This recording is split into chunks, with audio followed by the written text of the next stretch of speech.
नमस्ते किसान भाइयों, मैं विजय कुमार ताजगा। ये शेड्यूलर फिर एक बार आप सभी का मैं अपना जो कम से कम खर्च में दर्जेदार उत्पादन निकालने के बारे में जो बातचीत चल रही है उस बातचीत में आप सभी का मैं स्वागत करता हूँ।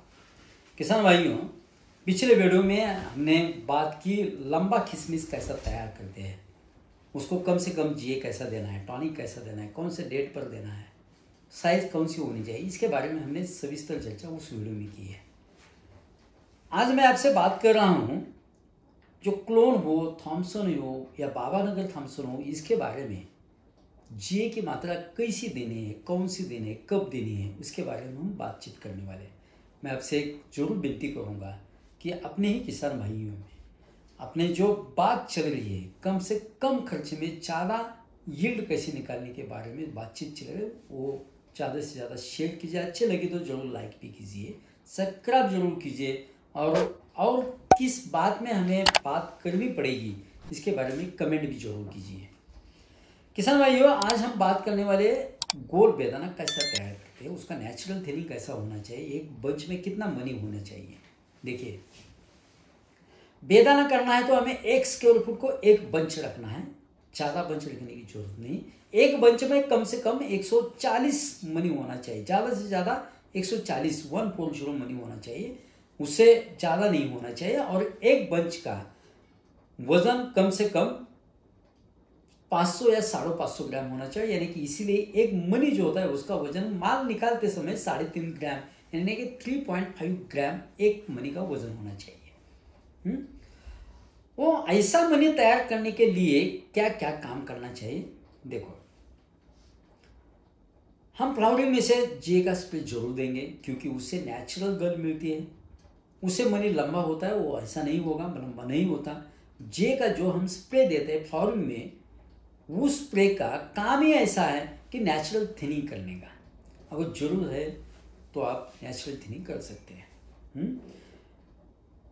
अखंड बगीचे में अगर 5% फ्लावरिंग होगा, यानी कि अखंड बगीचे में हमें एक बंच मिला फ्लावरिंग का, यानी कि एक मकड़ी या पाकड़ी मिल गई, फ्लावरिंग कहाँ लगता है ना, चालू हो गया, तभी हमें पकड़ना चाहिए कि फ्लावरिंग अभी बगीचे में 5% आया है।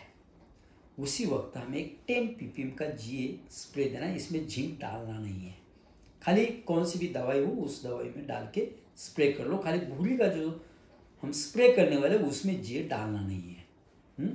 बाद में 2 दिन छोड़ के हमारा बगीचा कम से कम 25 या 30% तक फ्लावरिंग आएगा, तभी हमें स्प्रे 10 ppm का एक जे का स्प्रे कौन सी भी दवा में डालना है। इसमें आईए डालने की जरूरत नहीं है, खाली जे का स्प्रे देना है। बाद में फिर 2 दिन छोड़ के कम से कम 50% जब भी फ्लावरिंग होता है उसी दौरान हमें फिर एक बार 15 ppm जे का स्प्रे हमें देना है। बाद में अगर 70 या 80% तक बगीचा आता है 2 दिन छोड़ के, तब हमें फिर एक बार 10 ppm का जीएस का स्प्रे देना है। इसमें कौन सा भी टॉनिक, कौन सी भी मनी लंबा करने के लिए जो जिंक वो आए वो डालना नहीं है। उसी दौरान हमें 2 बार पीएसबी जमीन में से ड्रिप में से देना है। उसी दौरान हमें एक बार तो कम से कम फॉस्फोरिक एसिड 3 लीटर पर एकड़ को देना है। उसी दौरान हमें बोरान और मैग्नीशियम सल्फेट 5 kg पर एकड़ को हमें ड्रिप में से देना है, खाली जिंक की मात्रा नहीं देना। इसी दौरान एक काम करना है, उससे पहले हमने पानी परीक्षण कर लिया है, उस हिसाब से हम ड्रिप में से एप्लीकेशन भी करें, पानी ज़्यादा देने की जरूरत नहीं है। ये होने के बाद हमें नेचुरल थिनिंग मिलेगा। अगर बारिश होती है तो हमें जी की स्प्रे देने की जरूरत नहीं है, देना भी नहीं है। अगर बेरी साइज 4 या 5 mm की होती है तभी हमें एक बड़ा जीए देना है, मुख्य जीए देना है। कितना बेरी साइज, कम से कम 4 to 5 mm होनी चाहिए। उसी दौरान हमें जे का स्प्रे करना है। स्प्रे करने के लिए हम चिमा या मित्रा या वीबीएम या ईएसएस का भी स्प्रे कर सकते हैं, लेकिन एक बात ध्यान रखिए, ईएसएस का स्प्रे करते समय जमीन में हमारे बगीचे में तन होना नहीं चाहिए। तन होगा तो ईएसएस का हमें ज़्यादा नफा नहीं मिलेगा। इसीलिए जमीन में तन नहीं होना चाहिए। तन होता है तो हम चिमा या मित्रल यूज करेंगे। देखिए, और एक बात है, जो पानी हम लेंगे जे का स्प्रे करने के लिए, वो पानी चाहिए कौन से भी हालत में आरओ का पानी चाहिए। हमें बोर का या बीर का या शीतले का पानी लेना नहीं है। आरओ का पानी अच्छा होता है क्योंकि उसका पीएच मेंटेन होता है, कम से कम 7.5-8 होता है। बीर या बोर का पानी का पीएच 8.5 के ऊपर से होता है। उसका ईसी 1 मिलीवोल्ट्स के अंदर होता है। उसका टीडे 250 से कम होता है। उसका हार्डनेस 200 से कम होता है। उसमें chlorine level, magnesium level, ACR बहुत कम होता है। इसलिए पानी लेना है वो आरओ का लेना है, अच्छा पानी चाहिए, तभी हमें जे का और जो टॉनिक देने वाले हैं उसका रिजल्ट मिलेगा। इसमें पानी जितना लगता है उतना पर एकड़ को लिया।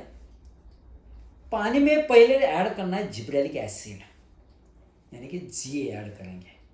कितना? पर एकड़ को खाली 15 ग्राम, 15 ही ग्राम उसको देना है। 15 ग्राम, 15 ग्राम, ज़्यादा जी ऐड करना नहीं है। 15 ग्राम जी ऐड करने के बाद हम उसमें डालेंगे 1550 ml इमेंस, अपनी ही कंपनी का है, ये शागुरो का ही है। इमेंस डालेंगे, उसमें हम फिर एक बार 150 ml वाई पाउडर डालेंगे, अच्छे तरह से मिक्स करेंगे, उसका पीएच चेक करेंगे, और पीएच चेक करने के बाद अगर पीएच 5 या 105 होगा तो उसमें विनिन डालने की जरूरत नहीं है। अगर नहीं होता तो कम से कम 6 या 6.25 6.15 तक उसका पीएच आता होता है, तो उसमें हम विनिन ऐड करेंगे। कितना? 1 लीटर पानी को खाली 1.5 ml, यानी कि 100 लीटर पानी को खाली 150 ml। 110 लीटर होता है तो ज़्यादा से ज़्यादा 165 या 170 को हम विनिन ऐड करेंगे, उससे ज़्यादा ऐड करना नहीं। अगर ईएसएस का हम स्प्रे लेने वाले हैं तो 40 लीटर पानी लगता है, तो 40 लीटर में ज़्यादा से ज़्यादा 60 ml खाली विनिन हमें ऐड करना है, ज़्यादा ऐड करना नहीं है। अगर ज़्यादा ऐड करेंगे तो उसका पीएच बहुत कम होता है, 2.5 3.5 ग्राम तक आता है, उसका स्क्वार्चिंग होता है और बंच कड़क हो जाता है। अगर एक बार बंच कड़क आएगा तो बाद में कितना भी कैल्शियम का स्प्रे कर लो वो सीधा नहीं होता, अगले साल का इंतज़ार करना पड़ता है। इसलिए मैं हर बार बोलता हूँ कि जितना नुकसान हमारा व्यापारी ने नहीं किया, जितना उसका निसर्ग ने नहीं किया, उससे ज़्यादा नुकसान हमें बूस्टर ने किया है। इसलिए बूस्टर यूज करते समय बहुत ध्यान से करना। बस इतना ही डाल दिया, स्प्रे कर लिया। स्प्रे करने का टाइम है शाम को 5 6 7 8 9 10 बजे तक। उससे ज़्यादा अगर धूप या दो या धूके पड़ता है, हवा में बादल ज़्यादा छाता है, तो हमें स्प्रे करना नहीं है। जब भी सूखा होता है उसी वक्त हमें स्प्रे करना है। रात को ज़्यादा से ज़्यादा 8-9 बजे तक, उससे ज़्यादा स्प्रे मत करो। अगर सुबह दो नहीं पड़ता होगा तो सुबह सुबह भी चलेगा। बाद में 70 डेज के आजू बाजू अगर बेली की साइज 10 या 11 mm होती है तो हमें जी की स्प्रे करने की जरूरत नहीं। अगर नहीं होती तो हमें फिर एक बार 15 ppm, 15 ग्राम नहीं बोला हमने, क्या बोला, 15 या 20 ppm का हमें जे का प्लेन स्प्रे कौन सी भी दवा में डाल के सीधा ट्रैक्टर जो चलता है ना, उस सीधा ट्रैक्टर से हमें स्प्रे लेना है।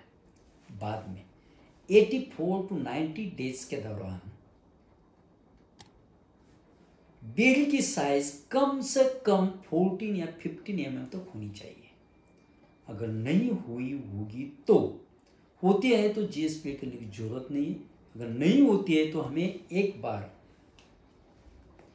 पहले ही जैसा पानी लेना है और उसमें फिर एक बार 15 ग्राम जीए, 1 लीटर इमेंस, यहाँ वाई पाउडर की जरूरत नहीं, 1 लीटर इमेंस ऐड करके हमें स्प्रे करना है। इसमें सीपीपी या डायमोर या कंबाइन या कौन से भी दवाई डालनी नहीं, खाली इमेंस और जीए डाल के उसका पीएच एडजस्ट करके विनिन लास्ट में डालना है।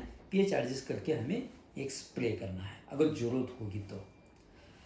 अगर हमने इस तरह से जे का एप्लीकेशन किया और उसकी शुगर चेक की तो बहुत अच्छी 28 के ऊपर शुगर आती है।